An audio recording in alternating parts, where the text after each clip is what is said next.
ลับนี่นะได้ยินกำลุนเนี่ยไอ้น่ะเอาก็ตั้งใจว่ามันก็แหละแต่เปิ้นได้ฟังที่ลุงบรรยายนั่นโอ้นี่ก็ระดับยิ่งแบบตามปกติเลยรับดีฝันดีเป็นยังอ่ะเพ่งทำกล่อมรับหรอครับ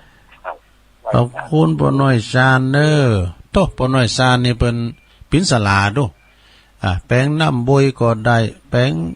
ยูกวาดยังได้หมดอ่ะปอน้อยซานสุวรรณวิหารเจริญปอนสวัสดีจ้าตะลุงเดี๋ยวแม่บุคคำตะแจงเลยหลังล่างเนอโอ้แม่บุคคำเนาะจ้าแม่บุคคำแม่บุคคำตาจ้างน้องลองอ่ะจ้าสติมีเนอกำลังใจอยู่เนอโอ้ขอบคุณแม่นักเนอแม่บุคคำเนาะจ้าแต่ไม่อยากจ้าเจริญปอนแม่บัวคำแม่บัวคำตาจ้างหนองลองมึงฟังผมได้ยินเนอะได้ยินแต่เด้อเสียงระบบมึงฟังได้ยินเตอก็ได้ยินไปถึงโทรมาหรอเจโฮมขึ้นได้ยินอยู่นะเจโฮมฟังไหนเนี่ยเพิ่งก็ฟังแดนดินถิ่นล้านนาแล้วแดนดินนี่ก็ไปไกลเนอะเจริญปอนเจ้าไว้จ้าเจ้าแม่อยู่ไหนกิโลไว้จ้าเจ้าเจริญปอนได้ยินแล้วแม่อยู่ไหนใจไข่แก้วโอ้บันเซงกะโอ้แม่ไข่แก้วนี่หายกันไปมึนน่ะเนาะโอ้ตับแก้จ้ะท่านคือว่าจะถามตุลุงว่าวันขึ้นนี้อยู่แต่เจ้าตุลุงมันได้ไปไหนมันพูดก็อยู่บ้านเนี่ยอยู่วัดเนี่ยค่ะบันเซงโอ้เจริญปอนยินดีต้อนรับแม่ไข่แก้วบ้านเซงแม่กำนันเก่าบ้านเซงเนาะไปสี่วัดปากตั้งเจริญวันติดมาแวะปากตั้งเจริญแล้วก็ขึ้นมากะเด้อโอ้ขอบคุณแม่นักให้หน้าให้ตาไปมึนเนี่ยฟังมาตลอดโอ้นะคะเขาก็จะโต้งหาเหมือนกันนะป้าไผ่เนี่ยป้าแม่ป้าอันแม่ไผ่เพิ่นก็ว่าฮู้จักแม่ไผ่อยู่บ้านขวางอ่ะบ้านขวางแม่ไผ่เพิ่นก็โต้งนะแม่อำไผ่นะกับบ้านขวางนะก่อนนี้เพิ่นอยู่กอโจกพุ่นเนาะเพิ่นมาปีนป้ายหั่นก้าคนรู้จักยายเหรอคนรู้จักยายเหรอคะเพิ่นว่าแม่ไข่แก้วนี่เพิ่นก่อนฟังอยู่แต่ว่าเพิ่นได้โทรมได้นะเพิ่นมันอุ่ยอ่ะนะก่อนจะได้ก็ยินดีต้อนรับเด้อแม่ไข่แก้วเด้อโอ้สาธุโอ้คืนหลังแล้วฟังกันอย่างเก่าอย่างเดิมเด้อแม่อำไพแม่อำไพว่าแม่ไข่แก้วเจริญปอนไว้สาธุโอ้แม่จ๋าน่ะฮะอันนี้โอ้อันนี้พี่น้องฟังโทรมาแล้วฮะนี่พี่น้องเขานะแม่บัวมันกิติวงศ์เสียนตุ่นมือมันได้ยินนะไปได้ยินเพิ่นเสริมสกามเนตุปิเลนเสริมสกามเนแต่ดังนั้นไฟหินก่อนล้างได้ยินเนี่ยไฟหินน่ะเพราะว่าตุลุงลูกหลานนะกะมันเลยมันได้เสริมยากะแต่ว่าตุลุงทองจบแล้วตุลุงได้เปิดเพลงตัวสกามเพราะว่าตุลุงลูกมาตี2กับ20ขนาดตี2กับ20ย่ำเต้นเบิ่นน่ะเริ่มได้ฟังเพลงกันน่ะเลยผาดถาไปหมดอ่ะเดี๋ยวนี้ไฟหินเปิ้นได้ยินแล้วไอ้โบมันเขาไม่ได้ยินแหละไปได้ยินเปิ้นอุตบีเปิ้นเปิ้นเสริมได้กับฮู้นี่มันจะฮือฮู้นาแม่โบมันตุนมือเป็นหยังผู้ก็ฟังได้ไหมเด้อน่ะก็จะได้กะได้ไว้พารับศีลด้วยกันจักกรรมเป็นหยังเพราะว่าเช็คระบบแล้วมึงฟังมันได้ยินแต่ว่าไฟหินได้ยินอ่ะคอยฟังย้อนหลังกันนะฮะว่าทางพระคู่บัวครับสายแต้นว่าในอินเทอร์เน็ตตุลุงมันอ่อนนะมันเต็ดปุ๊ดไปเลยอ่ะตุลุงกำลังเปิดสายน้องเบียวโทรมาบัดได้ยินแล้วตุลุงเป็นเพลงไปแล้วเป็นเพลงแตดแบบเวลาตั้งบุญเนี่ยนะอินเทอร์เน็ตมันลุดนี่ก็ดีนะตั้งลุมมันจะหับโดยอัตโนมัติเลยนะตุลุงก็จะต่อเสริมน้ำได้ละนะ เลยเปิ้นเลยจัดเต้นไปเลยนะว่าเนี่ย น่าค่ะ เนี่ยมันหมิ่นนะอย่างเงี้ยมันจะว่าง่ายๆนะน่าค่ะ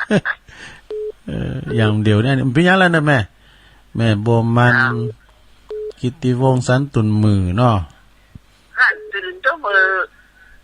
ถึง3 โมงอ่ะ โอ้นั่นน่ะเฮานึกฟังนะกันได้ทีแรกเขาหยิบบีบก้ม2,000กับเต็งกึ่งนี่มันลุกมาได้เอาสัก5 นาทีกันเลยยาวไปน่ะตี2กับ20อ่ะย่ำเต้นเชิญสักกำเนี่ยมันเป็นความผิดของตู้ลุงนะลูกควายไปหน่อยก็ตั้งใจหมายพุ่งเนาะพุ่งไปขอบคุณแม่ป่าเนอแม่ป่าบัวมันจากเส้นตุนมือพวกกันนั่นเนี่ยมันจะไกลๆนั่นน่ะตุลุงเคยไปซันเพียนวัดบ้านเปิ้นนะเจริญปอ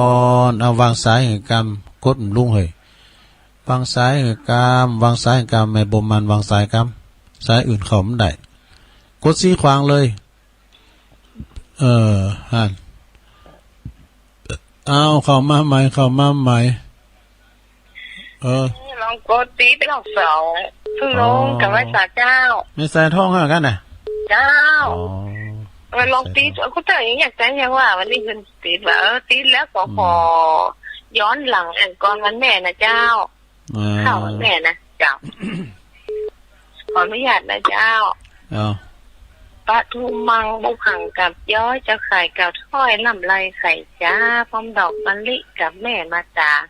ในวันมันดาแห่งพระแม่เจ้า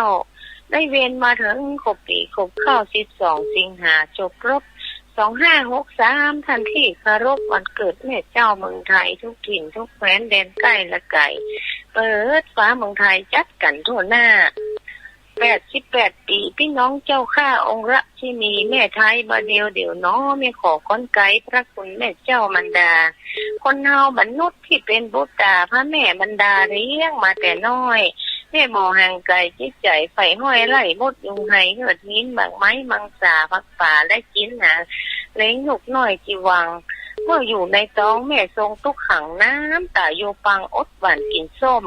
จะกินไอ้ยังของโลกของต้มก็รอให้เย็นหมดปิดอาหารแสลงสำแดงออกฤทธิ์ก็จำใจกั้นไก่กาจะกินลาบจิ้นจะกินลาบปลาจะสูบเอายาต้องค่อยติดแห้งโกโก้ลูกต้นเป็นต้องเป่งแดงโอกาสเกิดมาบอกครบขึ้นหน้าขึ้นหลังท่านที่เคารพจิตใจแม่เจ้ามันดาจะกินข้าวนักคือเต็มอัตราโกโก้ลูกยาเกิดมาอยากใบ เกิดมาอยากใบใจแม่จะสวนเลยโลนฮ้อนไหมแต่ใจแต่ใบในบดตุกสว่างหากินหัวมุ่นก็สุกก็สะอดอันทนเอาจะกินยานักโกโก้ลูกเงาโก้บอกงำเราบ่สู่ลกกว้างจะฮกจะเหินเดินไปรับจ้างก็ต้องเติมตังเดินลิฟต์ไปย่งยักษ์ตีนมาได้ยิ่งนิดสถิตอ่อนโอจะนั่งจะนบก็พอตัดตรงโก้ปะเลิศลงสนางต้องไส้โกนางต้องไส้อุ้มท้องประมาณครบ9 เดือนได้ลูกน้อยไก่กาจากท้องหมูหยาดติกาเอาอาพี่น้องต่างชื่นสู้ยินดีจะยิ่งใจนั้นแม่แสนสุขีลูกเกิดมาดีแม่สุขใจใบเป็นแม่ทุกจนเลยโลนฮ้อนไหมแต่ใจไปในบัดทุกเพราะว่าหากินหัวมุ่นคนทุกก็อดสะอ้านทนเอาลูกใหญ่พุ่งแล้วบ่ฮือไอ้เขาแม่ก็ส่งเฮาห้ามเพียนก้าวหน้าลูกเป็นคนดีวิชาเก่งกล้าปิจามันดาสุขล้ำบอกว่ายามนอนยามกินข้าวน้ำยามกินข้าวน้ำใจพ่อแม่เจ้าใจบานหาลูกยากไร้ไก่เป็นคนผ่านเป็นอันธพาลใจก็รับได้ใจแม่สับสนเลโลนฮ้อนไหมเหมือนตกอยู่ในนรกตกไปถลำใจแม่จำปักเหมือนตกของอันอาเวจีให้แม่นั้นมีความสุขีคือเป็นคนดีเนอะตัวลูกเต้าอย่าได้ลูกเรื่องกรรมดำแม่มองเศร้าเลิกเธอลงใจเนี่ยลูกฮักหูบุญหูกุลที่แม่ทรงฟักลูกน้อยใจหญิงทุกแท้ลูกตุกแม่นั้นว่าตามเป็นจริงอยู่ที่ใจหญิงลูกเต้าจุคู่หลักธรรมคำสอนของวอนผู้โอ้ตึงเป็นความจริงแต่แล้วพุทธิพุทธายอย่ากล้าแก้วหรือเป็นลูกน้อยคนดีเพราะแม่เป็นทุกข์ได้ถึงสุขีย้อนลูกทำดีเหมือนกันโทนหน้าลูกเก้าลูกกลางลูกรุ่นลูกลาปิจามันดาซึ่งฮักให้คือปิจามันดาทุกนักอย่าพิดแทกเบ้าของธรรม คือมันเข้าวัดมันจดมันจำปฏิบัติธรรมคำสอนพระเจ้าที่แม่ได้จ่ามาแจกกระเง่าวันแม่ไทยเฮาปีนี้พระคุณแม่หลายเกินบรรยาจีทุกท่านอยู่ได้ดาวฟังอายุวันนะภาระสุขังไม่แก่ผู้ฟังเหมือนกันชุโพเหมือนกันชุโพนะเจ้า ตู พ่อแม่ทุกคนนะเจ้า เจริญปอน แม่สายทองทันยะแก้วโอ้ไข่มึนไปหน่อยเนาะเอาเข้ามาแถมเจริญปอน พรรษาเจ้า โอ้อันนี้แม่ย่อยสันทรายแม่บุพานะ เจ้า ดีแก โอ้ฟังเขาหล่อมปุญญาวดี โอ้เจ้าบดเจ้ากรเนาะเจ้าก็ลึกอ่ะ ลึกแปลว่าดื้อว่ะแม่น้อยว่านะลึกแปลว่าดื้อนะลึกโลงก็บ่ดื้อโลงตัวลุงนี่คุณลึกโลงเก่าด้วย เจ้า แม่ย่อยสันทราย เจ้าปวดตัวก่อนก็รู้ มีฝุ่นเหรอแม่มีฝุ่น ตกคือลูกมาก ก่อนนึกยามันจะโต๊ะก้ามันมืดมาเลยถึงแดงเปล่งลึกไหมเนี่ยมันโต๊ะไว้เนี่ยขอบคุณแม่โอ้ขอบคุณแม่โบพัดเนอสาเอาเข้ามาแถมศรัทธาญาติโยมต่างหลาย0899556506เหลือเวลาหลายแล้วเจริญปอนศึกษาวันนี้อย่างไรหลวงพ่อมานิดเนาะเหมือนเอิ้นคำเดียวกับว่าฟังพระเจ้ามันฟังส่วนประดมไปหน่อยแล้วบอกขาดแล้วตอนนั้นได้ยินได้เป็นเนี้ยฟังได้ยินเสียงแล้วเนอะตะกี้แม่เนี่ยก็ที่เพื่อนอ่านก่อนอ่ะอันนี้ปิ้นอันแม่อันนี้อย่าแม่สายทองเปิดอยู่ห้วยการตัวแทนพี่น้องห้วยการเนี่ยพี่สาวนะกะเอามาประกวดวันวัฒนธรรมในเชียงใหม่นี่ปีใหม่นั่นกันสำหรับประโจอันจะมีสภาวัฒนเดินนำโดยของอันต่อจากนรกอ่ะคือจัดที่วัดสวนดอกเนอะแม่เกียมมันจะได้รับรางวัลแน่ๆเป็นนี่ได้รับรางวัลได้ใจแล้วแม่เนอะแล้วออกการสั่งเลยไม่อ่านจะจ้ามหน่อยที่มันใช้เวลามันยาวไปก็เลยเล็งไปหน่อยเขาจีนอ่านจะจ่ายหน่อยเอาสัก2 ตอนก็ได้กันเนาะเพราะนี้เอาเห็นน้อยตุลงเอาแค่นี้เนอะฮะโอ้ตุลงมาตัวอีกก่อนโอ้มาวยไปวยด้วยนี่เอานี่ขับสั้นหน่อยสาตุลงไว้สาขอบคุณเนอะหลวงพ่อมานิษฐาวโลวันนี้เปิดมาวยไปวยวะไม่เกรงใจเหรอสีเดียวกันนี่ เจริญปอนขอบคุณตุปีสมเพชรเด้อเปิดก็ฟังสมนึกเนาะเจริญปอนพระเจ้าตุลงแม่สุพรรณนะตื่นแต่เมื่อฟ้ามงไปอะไรแม่สุพรรณมงคลพันธ์ตอนเจ้ามันดีอ่ะมันดีไหมมันดี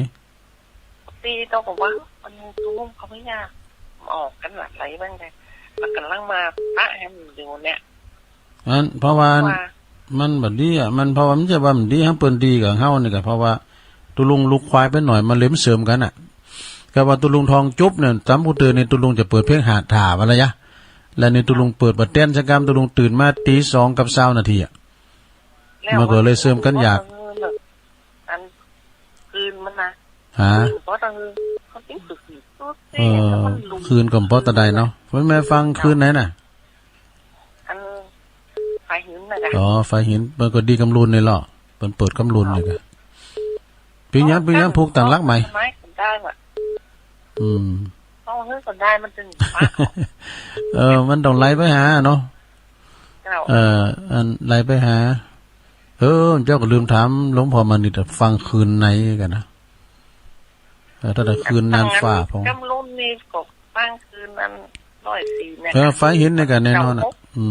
เก่า6มันถึงจะมีนี่เก่า6เพิ่นก็ออกเปิ้นพวกกะเฮาก็ฟังเฮานี่กะมันเจอมันชัดเจนวันนี้เพราะอย่างว่ากับว่าอินเทอร์เน็ตตุลุงอ่อนอ่ะขาดไปปุ๊บไปเลยก่อนเลยไม่ได้จัดอ่ะกำลังเปิดสายอ่ะเป็นยังเวลามันจะรู้อ่ะโอ้ยสายดิโหนนี่แหละเจ้านะตุลุงหับสายนี่พอในสายเข้ามาโลตั้งในเมืองพุ่นนะเพราะว่ามันนั้นเปิ้นได้ยินแต่มือฟังก็มันก็ละมือฟังก็ได้ยินน่ะเจ้าป่าโทรมาดอกป่าบุมันกิติวงศ์เยี่ยมดักวิทย์ตุลุงเนี่ย มันก็ดักอะมันเพราะว่าเปิดให้ถ้าเชื่อมเอาจากที่เปิดถ้าเชื่อมเอาเตียนไฟหินแม่ขายใหญ่เนาะขอบคุณแม่สุภาพหนักๆเด้อเวลาตุลุงสาธุแม่สุพันมงคลบันทิเด้อบันทิก็มาแล้วได้อยู่เศร้า2 สายแล้วดูเปิดหนักนะวันเนี้ยโอ้366อ้าวเหลือแต่5 นาทีเจริญปอนเจ้าค่ะภาษาเจ้าทุลุงอ๋ออันนี้แม่ปานเนี่ยเจ้าวันนี้ได้ยินเนาะดักแซบมันก็แค่ซัดแต่วันนี้แต่เพราะใครซัดอะได้ยินแบบไหนฟังเหรอมันเดี๋ยวนี้ได้ซัดละดีแล้วก็เนี่ยได้ยินแล้วก็ได้ยินแล้วเจ้าแล้วมันมาได้ยินกันแล้วมันซัดมันแรงมันมาถึงกันอ่ะเปิ้นกำลังเชิมนี่กะเนาะดีละก็เดียวก็ได้ยินตลอดเนาะก็เดียวก็ฟังจากท่านมหานิคมอาจารย์นิคมท่านพระครูวัดจันทร์กัลยาณิมิตรวัฒนาช่วงนี้จะลงรับงานนักเนาะมีครับงานนะอันเนี่ยงานกะคุณคว้าได้กะเนาะค้นคว้าวิจัยว่าก็เฝ้า2 วันคำนะว่านะเพราะว่าอาจารย์เปิ่นไปบรรยายธรรมแล้วก็ตุลุงก็เลยเปิดตัวบุญเนี่ยวันคำตั้งแต่9 โมงจนถึง6 โมงแรงเอาธรรมะใส่ติ๊กอ่ะเอาตุลุงเอาครูบาอินทร์พองกะเอามหาบุญช่วยพองอันนี้เฝ้า2 วันคำจังอะไรหรอกพอหอมจะไปไหนดูถึงได้ไปไหนขอบคุณเนอแม่ปานีเนอมะนีจรมแม่เมาขี่เล็กเอาเข้ามาหมายเนอ0899556506ทำสักสายก็หาเนาะก็เดี๋ยวตุลุงก็จะได้ไป1 เข่าวันนี้เก็บข้างละนะก็ว่าอีกกับพิษนะสะด้านนะเอาว่าอีกกับพิษเพราะว่ามันพิษวินัยเปิ้นเพื่อบอกยายพรน้องวัวแดงสังกะแปงเชียงใหม่มาแล้วลูกแม่พรฟังเจ้าหรอกะมาเปิดก็เปิดได้ยินเลยไม่ดีแล้วอ่ะดังแล้วเปิ้นเสริมละฝุ่นโต๊ะฝุ่นโต๊ะอ่ะฝุ่นก็โต๊ะอ้อยของเนี่ยดูดีแกฝุ่นโต๊ะเนี่ยโต๊ะรับโมนไฟฟ้าก็ดับแน่ไฟฟ้าดับเหรอไฟฟ้าดับไปดีแกเป็นงานมาโอ้ลมขยันอ่อนอะไรเนาะดังโอ้ดูขอบคุณใจพรเนี่ยเวลาตุลุงจบพอดีหรอว่าปิดลูกหลาโคหอมเนอะวันนี้มาปิดท้ายเนาะสาธุยายพรเจ้าฟังนะจ๊ะนั่นน่ะฟังมันกำลังได้ยินเนี่ยเนาะหมายความว่าวันนี้เนี่ยสดาญาโยมอาจารย์อเนกแก้วจันทร์นะฮะเป็นปิ้นอ่ายของตุลุงนิดตุปินิดนะที่วัดปากล่องปนซุปไปปากล่องเพื่อจะเขินซบวันนี้ไปปัจจ้าเนอะไปลมส่งสการตั้นขาบเนอะอาจารย์อเนกแก้วจันทร์อาจารย์อเนกนี่ตุลุงนึกเข้าหน้าได้ละเป็นปิ้นอู่เรื่องกินเรื่องทำนะเป็นกำไม้อู่ใดเป็นโคศกใดนะ